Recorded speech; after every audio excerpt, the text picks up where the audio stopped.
Assalamualaikum warahmatullahi wabarakatuh. Perkenalkan, nama saya Sylvia Anggraini, NIM A1C32040 dari kelas reguler B, Prodi Pendidikan Fisika. Kali ini saya akan melakukan simulasi percobaan mengenai gelombang bunyi. Adapun tujuan dari percobaan kali ini yaitu yang pertama, menjelaskan tentang apa itu frekuensi dan amplitudo. Yang kedua, untuk mengetahui hubungan tekanan dan sumber bunyi. Yang ketiga, untuk mengetahui hubungan jarak dan sumber bunyi. Dan yang keempat, untuk mengetahui pengaruh gelombang suara dan sudut dengan frekuensi dan amplitudo tertentu. Adapun langkah-langkah yang harus kita lakukan dalam melakukan simulasi kali ini, yaitu yang pertama, kita masuk ke alamat pet.colorado.edu pada browser. Yang kedua yaitu pilih fisika simulasinya. Dan yang ketiga, pilih bagian gelombang suara. Tapi seharusnya file simulasi ini harus di-download terlebih dahulu. Tapi saya sudah mendownloadnya terlebih dahulu, sehingga langsung saja. Di sini ada 4 jenis data. Yang pertama yaitu pengaruh amplitudo dan frekuensi terhadap perbedaan gelombang bunyi yang dihasilkan. Nah, pada data yang pertama ini terdapat 3 jenis frekuensi. Untuk frekuensi yang pertama yaitu 600 Hz.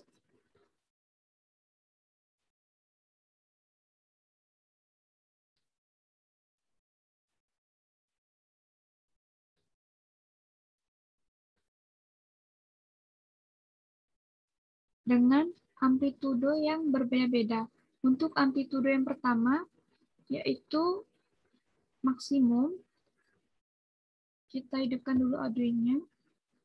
Kita maksimumkan amplitudonya.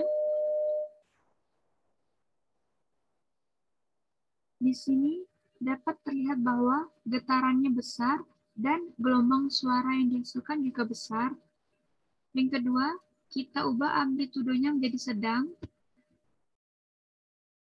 Ketika amplitudonya diubah menjadi sedang, di sini dapat terlihat bahwa terdapat getaran, tetapi getarannya semakin kecil dan gelombang suara yang dihasilkan juga semakin kecil. Dan untuk yang ketiga, amplitudonya kita minimumkan. Ketika amplitudonya diminimumkan, di sini dapat terlihat bahwa tidak ada getaran dan gelombang suara yang dihasilkan. Nah, untuk frekuensi kedua, yaitu 500 Hz, dengan amplitudo yang pertama, yaitu maksimum,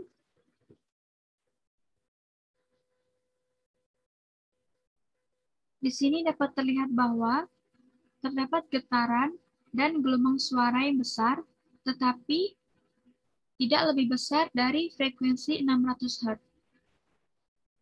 Lalu amplitudonya kita ubah menjadi sedang. Ketika amplitudonya diubah menjadi sedang, di sini dapat terlihat bahwa getaran dan gelombang suara yang dihasilkan semakin kecil. Dan untuk yang ketiga, amplitudonya kita ubah ke minimum. Ketika amplitudo diubah ke minimum, dapat terlihat bahwa getaran dan gelombang suara tidak ada. Untuk data yang ketiga, yaitu menggunakan frekuensi 300 Hz.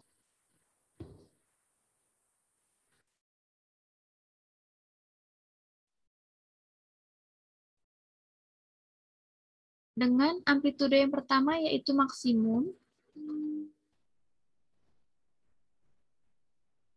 ketika menggunakan amplitudo yang maksimum, di sini dapat terlihat bahwa terdapat gelombang dan getaran yang besar, tetapi tidak lebih besar dari frekuensi 500 Hz.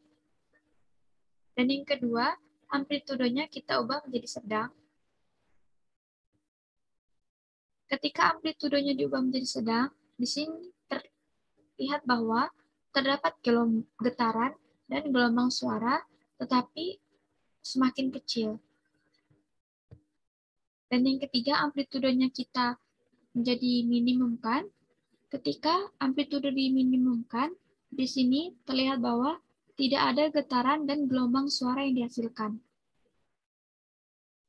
Untuk data yang kedua, yaitu mengenai percobaan gelombang suara yang dihasilkan ketika ada dua sumber bunyi yang berdekatan.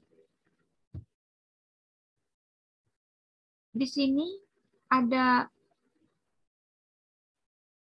3 jenis frekuensi. Yang pertama, frekuensinya 1000 Hz. Kita hidupkan audionya. Dan posisi orang di sebelah kiri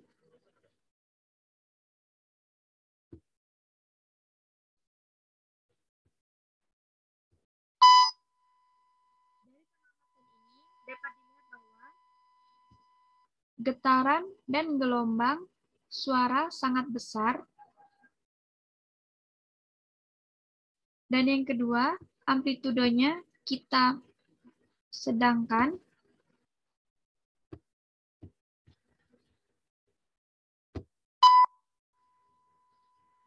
Ketika amplitudonya diubah menjadi sedang, di sini dapat disimpulkan bahwa getaran dan gelombang suaranya semakin kecil. Ketika amplitudonya diminimumkan, di sini dapat terlihat bahwa tidak ada getaran dan gelombang suara yang dihasilkan. Untuk data yang kedua, kita menggunakan frekuensi 500 Hz dengan amplitudo yang pertama yaitu maksimum. Dengan amplitudo maksimum dapat terlihat bahwa terdapat getaran dan gelombang yang besar tetapi tidak lebih besar dari frekuensi 1000 Hz. Yang kedua, amplitudonya kita ubah menjadi sedang. Ketika amplitudonya diubah menjadi sedang, maka getaran dan gelombang suara yang dihasilkan semakin kecil. Dan yang ketiga, kita minimumkan, maka akan terlihat bahwa tidak ada getaran dan gelombang suara yang dihasilkan. Untuk data yang ketiga yaitu frekuensi 250 Hz.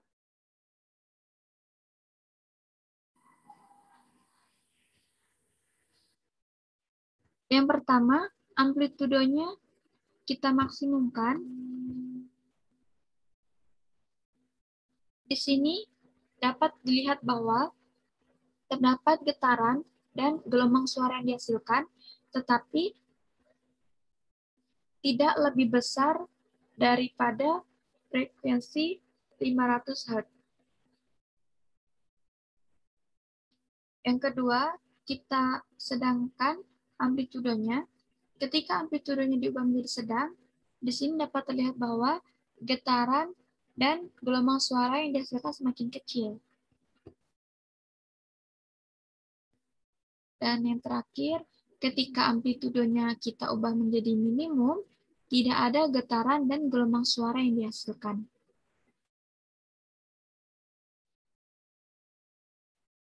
Kemudian kita beralih ke data yang ketiga, yaitu pengaruh gelombang suara dan sudut dengan frekuensi 500 Hz dan dengan sudut 0, 45, dan 90 derajat. Oh maaf, yang 500 Hz tadi, kita pindahkan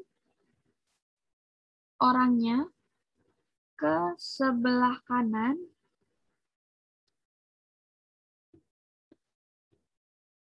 Lalu amplitudo yang pertama kita menggunakan maksimum. Nah, di sini dapat terlihat bahwa Getaran dan gelombang yang dihasilkan besar, tapi tidak lebih besar daripada frekuensi 1000 Hz. Yang kedua, amplitudenya kita ubah menjadi sedang. Dapat diamati bahwa getaran dan gelombang yang dihasilkan semakin kecil. Dan yang ketiga, ketika amplitudenya diubah menjadi minimum, dapat dilihat bahwa tidak ada getaran dan gelombang suara yang dihasilkan. Yang ketiga, tadi kita memakai 250 Hz.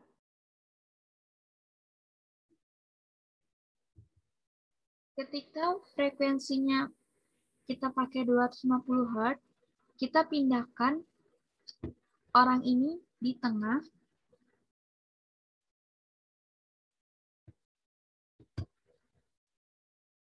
Lalu kita gunakan amplitudenya yang maksimum. Ketika amplitudenya dimaksimumkan, di sini dapat terlihat bahwa terdapat getaran dan gelombang suara yang dihasilkan, tetapi tidak lebih besar dari frekuensi 500 Hz. Yang kedua, ketika amplitudenya diubah menjadi sedang, dapat dilihat bahwa getaran dan gelombang yang dihasilkan semakin kecil. Dan yang ketiga, ketika amplitudenya kita minimumkan, dapat dilihat bahwa tidak terdapat getaran dan gelombang suara yang dihasilkan. Yang ketiga, yaitu data mengenai pengaruh gelombang suara dan sudut dengan frekuensi tetap, yaitu 500 Hz, dan dengan sudut 0, 45, dan 90 derajat.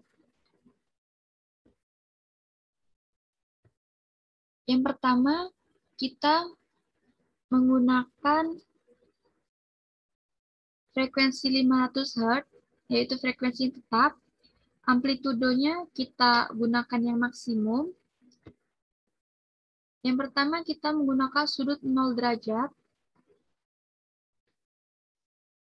Dengan menggunakan sudut 0 derajat, di sini dapat dilihat bahwa getaran tidak dipantulkan ke sumber bunyi karena tidak terhalang oleh dinding sudut. Dan yang kedua, ketika sudutnya kita ubah menjadi 45 derajat,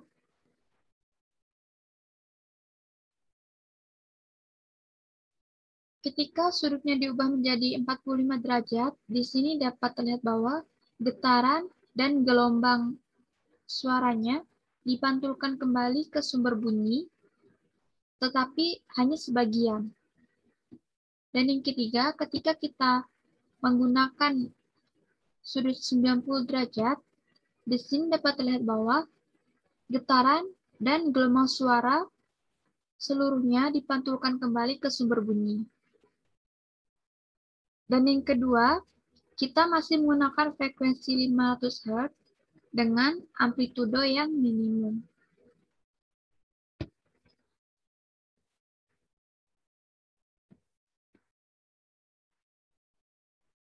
Yang pertama kita menggunakan sudut 0, setelah itu sudut 45, dan sudut 90 derajat. Di sini dapat dilihat kesamaannya, di mana getaran dan gelombang suaranya tidak dihasilkan sama sekali jika amplitudonya minimum. Dan untuk data yang keempat, yaitu pengaruh udara terhadap gelombang bunyi.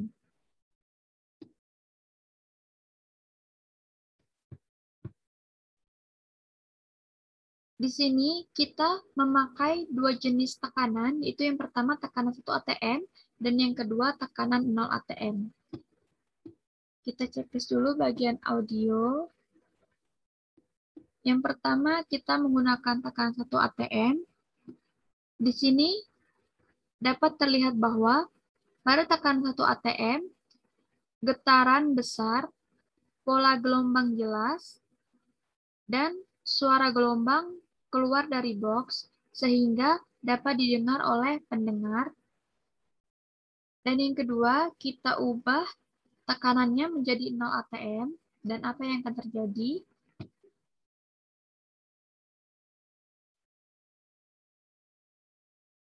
Ketika tekanannya diubah menjadi 0 atm, lama-kelamaan getaran dan gelombang suara semakin mengecil dan hampir tidak terdengar. Pada tekanan 0 atm, getarannya kecil, pola gelombangnya tidak jelas, dan suara gelombang tidak keluar dari box, sehingga tidak dapat didengar oleh pendengar. Baiklah, sekian simulasi percobaan gelombang bunyi yang dapat saya lakukan.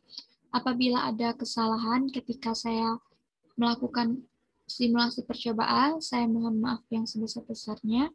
Wassalamualaikum warahmatullahi wabarakatuh.